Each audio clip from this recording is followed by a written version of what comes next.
만약 네가 먼저 죽는다면 나는 너를 먹을 거야. 그래야 너 없이도 죽지 않고 살 수 있어. 나는 따뜻한 물에 녹고 싶다. 오랫동안 너무 춥게만 살지 않았는가. 내가 거짓말쟁이인 척하면 사람들은 나를 거짓말쟁이라고 수군거렸다. 내가 부자인 척하면 사람들은 나를 부자라고 수군거렸다. 내가 냉담한 척하면 사람들은 나를 냉담한 녀석이라고 수군거렸다. 하지만 내가 정말로 괴로워 나도 모르게 신음소리를 냈을 때 사람들은 나를 괴로운 척한다고 수군거렸다. 비로소 나쁜 꿈이 끝났다는 것을, 장에게 삶이 남아있다는 것을 말이 아니라 벅찬 감각으로 실감하게 해준 빛이었다.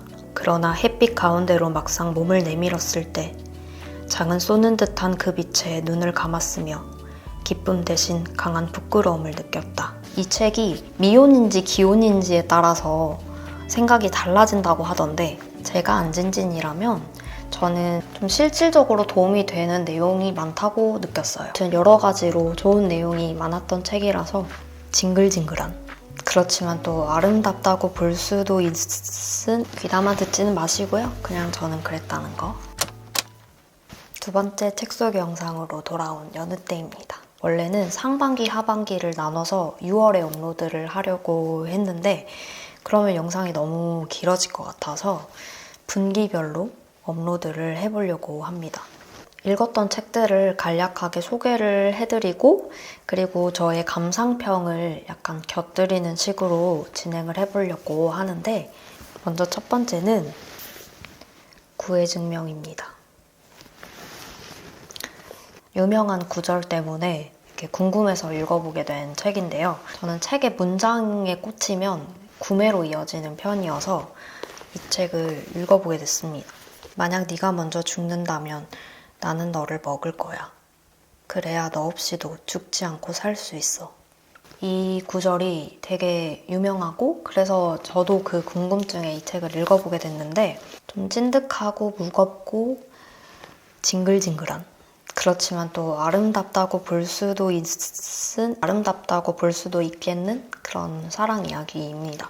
죽어버린 굴을 묻을 수도 태울 수도 없어서 그 식인이라는 행위로 애도를 하고 그렇게 오래오래 살아남아서 간직하고자 하는 두 사람의 서사가 담긴 그런 내용입니다. 이 책이 호불호가 갈리는 걸로 알고 있는데요. 솔직히 극호는 아니었습니다. 개인적으로 극호가 아니었던 이유는 괴이한 설정 때문이 아니라 사랑 자체의 설득이 안 됐던 것 같아요. 네, 저는 그랬어요. 이 책을 좀 더 어렸을 때 읽었으면, 좀 10대 때 읽었으면 막 온 지구가 멸망해도 우리 둘뿐인 그런 진짜 지독한 사랑을 나도 해보고 싶다, 이런 생각을 했을지도 모르겠어요. 그렇지만 네, 이것이 정녕 사랑인지도 잘 모르겠고 경험하고 싶은 마음도 없는 걸 보면서 내 마음이 더 이상 소녀가 아닌가라는 생각도 좀 들었습니다. 이 어둡고 짙은 사랑 이야기를 애정하시는 분들도 많으실 텐데, 저 같은 경우는 이 그들의 사랑이 너무 짙어서 제3자인 제가 설 자리가 없는 느낌이 조금 들더라고요. 네, 그렇습니다. 네, 팬층이 많은 책이라 조금 조심스럽네요. 네. 다음, 귀담아 듣지는 마시고요. 그냥 저는 그랬다는 거. 다음은 눈사람 자살 사건입니다. 이것도 문장에 꽂혀서 구매하게 된 책인데요. 유명한 구절이 요 구절인 것 같아요. 나는 따뜻한 물에 녹고 싶다. 오랫동안 너무 춥게만 살지 않았는가. 이 문장이 가장 유명한 걸로 제가 알고 있는데, 저도 이 문장 때문에 궁금증이 생겨서 구매를 했던 책이고, 이 문장에서도 그 메시지가 녹아 있는데, 상실감을 느낀 이가 이제 온기를 갈구하는, 그걸 그리워하는 그런 어른들을 위한 우화를 엮은 책입니다. 그래서 이 책의 어떤 리뷰 중에서 과연 눈사람 자살 사건인가? 아니면 타살 사건인가? 따뜻함을 느끼고 싶었던 눈사람은 끝내 스스로 목숨을 끊는데 결국 차가운 세상이 죽음으로 몬 것이 아닌가 이런 감상도 있었는데요. 그게 참 저는 와닿더라고요. 이 책을 읽으면서 약간 회색인간 책이 좀 생각이 나더라고요. 어떤 점이 좀 비슷하냐 물으신다면 엄청나게 그렇게 비슷한 점은 없는데요. 풍자와 교훈을 곁들인 좀 우화적인 요소가 약간 닮아가지고 좀 생각이 났습니다. 그래서 이 책 가볍게 이북으로 읽어보셔도 좋을 것 같은 책입니다. 다음은 Editorial Thinking이라는 책입니다. 이 책의 큰 주제라고 한다면 더 이상 새로운 것은 없다. 어떻게 편집하느냐가 관건이다. 이런 내용인데 인덱스를 열심히 붙이면서 읽었던 책입니다. 그래서 이 책에 인용한 문장이 있는데 이 전체적인 주제를 잘 내포하고 있는 것 같아서 좀 읽어드리자면 사전에는 훌륭한 시를 만들어낼 수 있는 5만 가지 단어들이 다 실려있지만 그 안에는 단 한 편의 시도 들어있지 않다. 그러니까 편집이라고 하는 것은 무수한 재료를 조합하여서 한 편의 근사한 시를 짓는 일이라고 한다면 그런 시를 짓기 위해서 같은 재료를 보더라도 어떤 시각으로 볼 것이냐 그리고 그 재료들을 어떻게 조합할 것이냐 그런 내용들을 담은 책입니다. 다음 페이지에 이어지는 내용이 방점은 모으기가 아니라 알아보기에 있다 라는 말을 하거든요. 그래서 어떤 시각으로 보면 좋을지 그리고 그걸 어떻게 조합하면 좋을지 좀 실질적으로 도움이 되는 내용이 많다고 느꼈어요.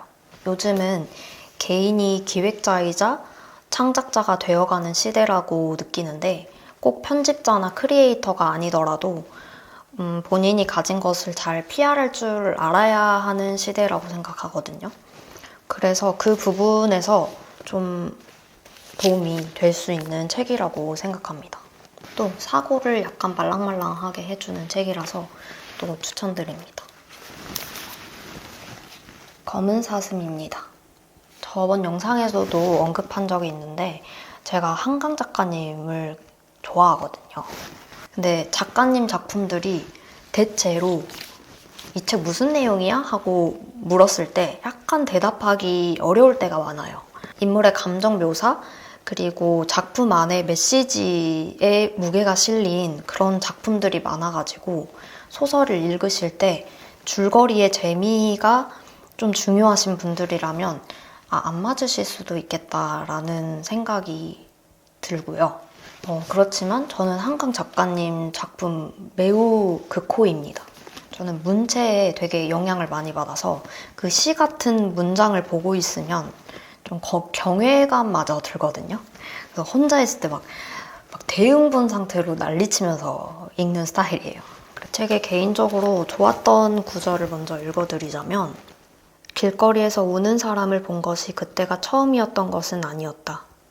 길에서 우는 사람은 오히려 주변 사람들에게 곁을 주지 않는 성품일 것이라는 추측을 해본 일도 있었다. 얼마나 평소에 눈물을 보이는 것을 꺼려했으면 억지로 막아두었던 둑이 터지듯 익명의 무수한 사람들 속에서 울음을 터뜨릴 것인가. 그 갱도의 끝에서 보았던 햇빛을 장은 잊지 못한다. 비로소 나쁜 꿈이 끝났다는 것을, 장에게 삶이 남아있다는 것을 말이 아니라 벅찬 감각으로 실감하게 해준 빛이었다. 그러나 햇빛 가운데로 막상 몸을 내밀었을 때 장은 쏘는 듯한 그 빛에 눈을 감았으며 기쁨 대신 강한 부끄러움을 느꼈다.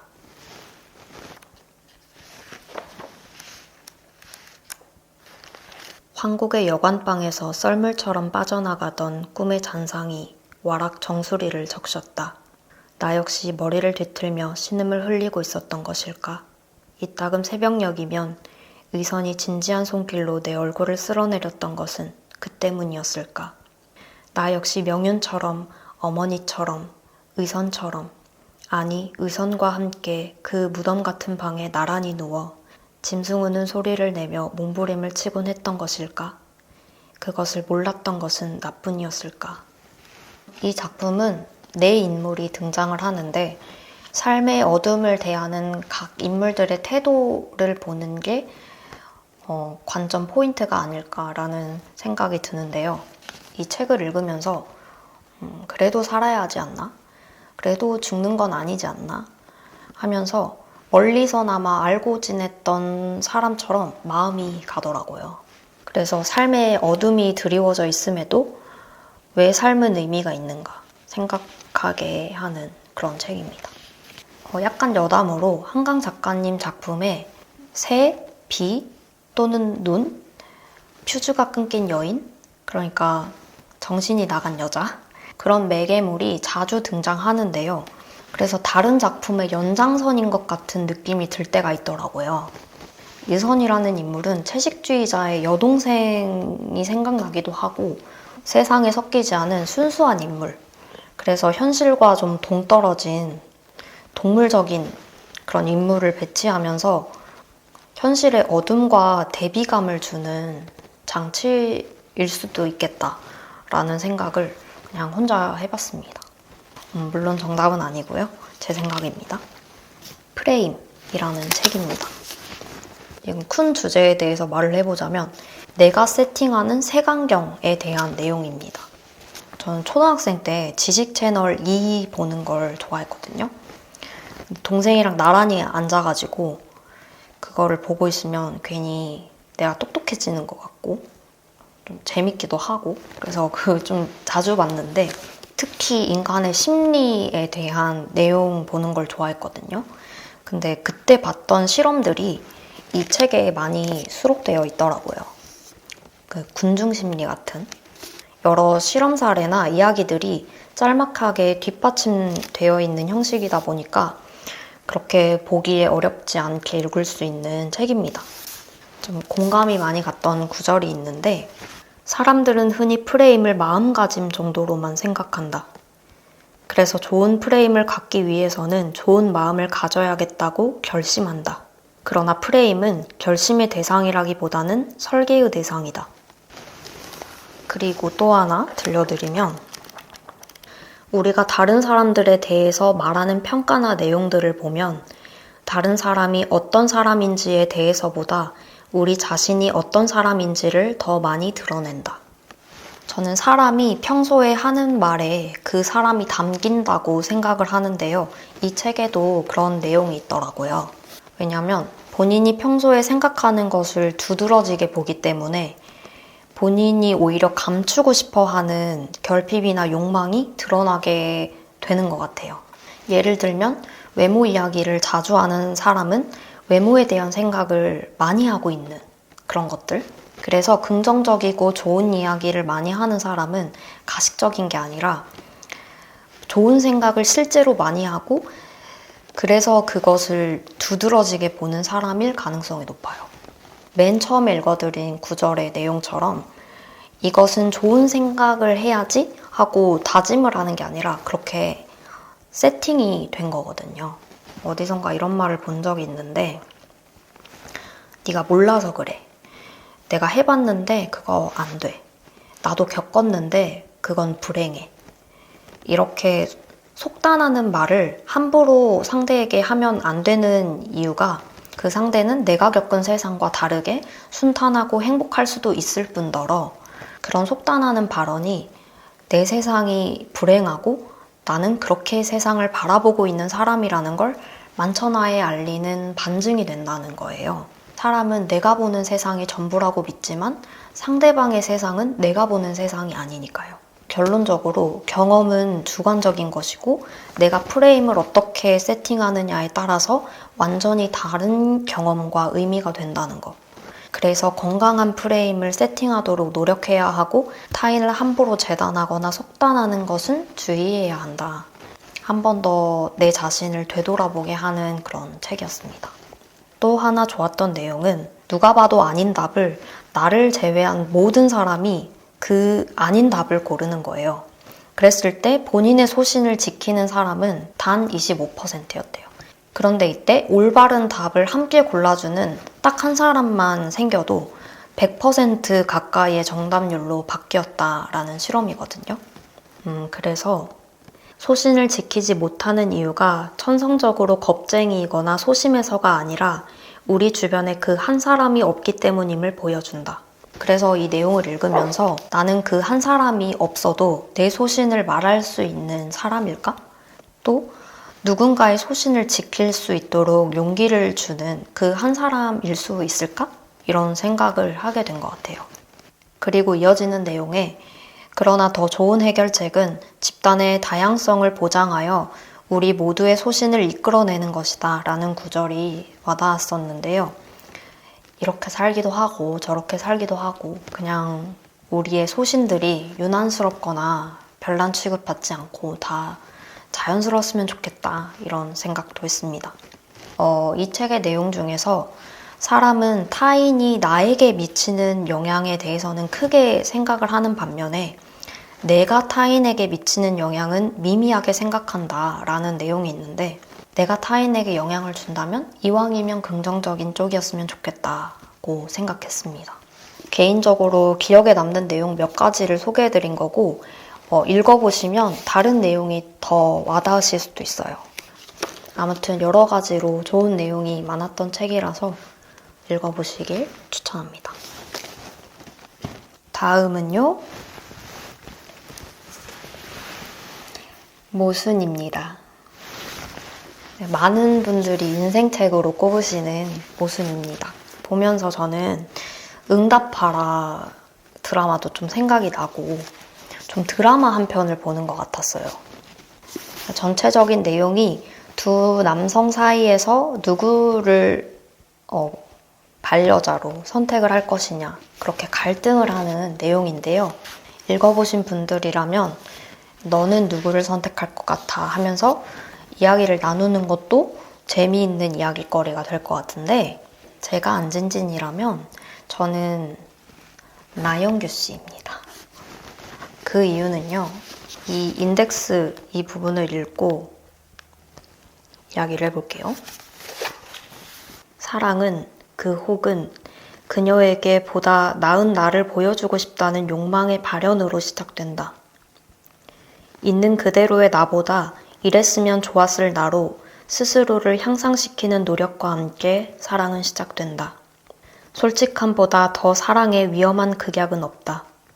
죽는 날까지 사랑이 지속된다면 죽는 날까지 우리는 사랑하는 사람에게 절대 있는 그대로의 나를 보여주지 못하며 살게 될 것이다.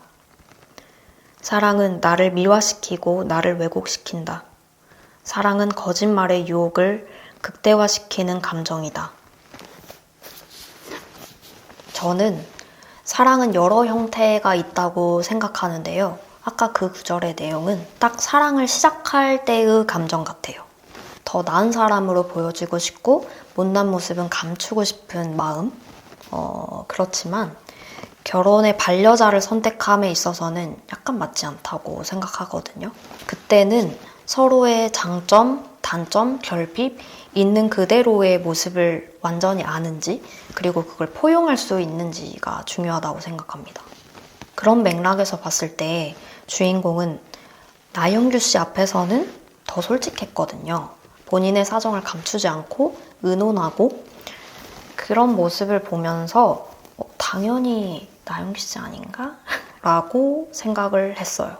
옛날에는 나를 더 좋은 사람, 잘난 사람으로 보여지고 싶게 하는 사람이 사랑이라고 생각했던 때가 있었는데요. 이 책이 미혼인지 기혼인지에 따라서 생각이 달라진다고 하던데 저는 미혼일 때 읽어보지 않아가지고 아쉽습니다. 네. 여러분의 생각은 또 다를 수 있겠죠? 그런데 저는 이 책은 무엇보다도 이모와 엄마 이 두 자매의 삶을 대조하는 것이 관전 포인트라고 생각하는데 여기서부터 약간 스포일 수 있습니다. 이모의 결말을 보고도 안진지는 이모와 비슷한 선택을 한 걸로 그려지는데요. 이것 또한 모순이겠지만 반드시 이모와 같은 결말일 것이냐는 또 알 수 없는 영역이고 이 또한 모순이라고 생각합니다. 제가 생각했을 때의 행복은 개인의 감각의 영역이라서 환경이나 선택이 불행과 행복의 완벽한 인과관계라고 생각하지 않거든요. 당연히 영향은 줄 수 있겠지만 모든 선택에는 불행도 있고 행복도 있는데 어떤 걸 더 크게 보느냐.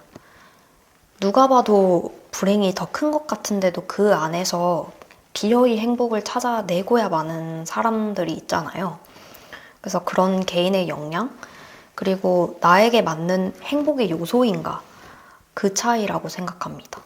따라서 선택에 앞서서 본인을 아는 것이 가장 중요하다. 그게 저의 결론입니다. 이모는 본인을 잘 모르는 선택을 한 것일 수 있겠죠. 이 책을 읽다 보면은 헤어진 다음날 노래가 나오잖아요. 알고리즘에 맡겨가지고 그 시대의 플리를 들으면서 이 책을 읽으면 좀 더 그 여주인공에 막 이렇게 이입되면서 좀 더 재밌게 읽을 수 있습니다. 플리를 들으면서 읽어보시길 추천합니다. 마지막은 사양입니다. 다자이 오사무의 인간 실격을 읽었었는데요. 되게 비슷한 느낌이라는 생각이 들었어요. 인간 실격도 작가 본인을 투영한 듯한 그런 소설이라면 사양도 그런 느낌을 많이 주는데요. 패전 이후에 몰락하는 신분제와 귀족, 그런 혼란스러운 배경이 녹아있는데 인간 실격과 가장 큰 차이점이 있다면 그럼에도 살아보려고 하는 의지가 있는 주인공이라는 점이 아닐까 싶습니다. 좋았던 구절을 좀 읽어보자면 어머니, 전 요즘 생각하는 게 있어요. 인간이 다른 동물과 전혀 다른 점이 뭘까? 언어도, 지혜도, 생각도, 사회 질서도 각각 정도의 차이는 있지만 다른 동물도 모두 갖고 있잖아요. 신앙도 갖고 있을지 몰라요. 인간은 만물의 영장이라고 의스대지만 다른 동물과 본질적인 차이가 하나도 없는 것 같지 않아요? 그런데 어머니, 딱 한 가지 있어요. 모르실 테죠? 다른 생물들에게는 절대로 없고 인간에게만 있는 것. 그건 바로 비밀이라는 거죠. 내가 조숙한 척하면 사람들은 나를 조숙하다고 수군거렸다. 내가 게으름뱅이인 척하면 사람들은 나를 게으름뱅이라고 수군거렸다. 내가 소설을 못 쓰는 척하면 사람들은 나를 글 못 쓴다고 수군거렸다. 내가 거짓말쟁이인 척하면 사람들은 나를 거짓말쟁이라고 수군거렸다.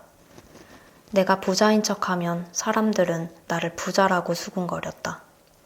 내가 냉담한 척하면 사람들은 나를 냉담한 녀석이라고 수군거렸다. 하지만 내가 정말로 괴로워 나도 모르게 신음소리를 냈을 때 사람들은 나를 괴로운 척한다고 수군거렸다. 자꾸만 빗나간다. 결국 자살하는 수밖에 도리 없지 않은가. 이렇게 괴로워한들 그저 자살로 끝날 뿐이라는 생각에 소리내어 엉엉 울고 말았다. 이 책을 처음 읽을 때 이 동생이라는 인물이 처음에는 회방꾼 같고 하는 일도 없고 막 다들 답답하긴 한데 그 중에 으뜸으로 미운 마음이 들었었는데 안쓰럽고 가장 마음이 가는 인물이 되더라고요. 인간 실격은 읽었는데 사양은 아직 안 읽어보신 분들, 또 사양도 읽어보시길 추천드립니다.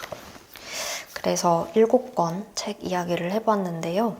제가 많은 책을 빠르게 읽고 그러지는 못하지만 별일이 없으면 2분기 영상으로 찾아오도록 하겠습니다. 그럼